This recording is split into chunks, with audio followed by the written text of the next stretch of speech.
Sarah Wong is one of more than 3 million Australians who take antidepressants. I suddenly didn't feel anxious 24 hours a day. I could leave the house without freaking out. It really gave me my life back.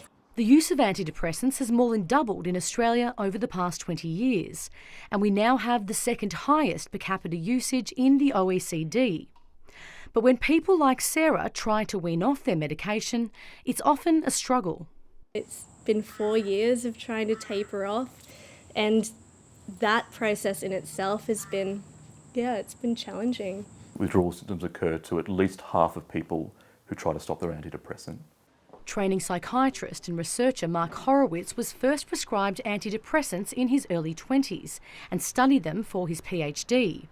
But when he tried to wean off them himself, he was shocked. Not being able to sleep, having panic attacks, symptoms that I'd never experienced before. So he began researching how to safely come off the drugs. The slower you come off an antidepressant, the less intolerable the experience is likely to be. 2 years ago, the UK changed its official guidelines to recommend people come off antidepressants over months or even longer. But in Australia, it's just weeks.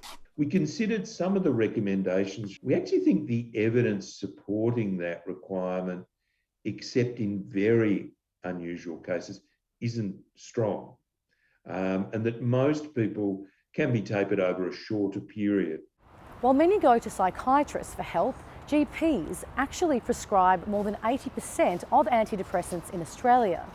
But in order to support their patients properly, GPs say they need funding for longer mental health consultations. For Sarah Wong, getting a new, more supportive GP made all the difference. She's now on the minimum dose. Zala Charismal, ABC News.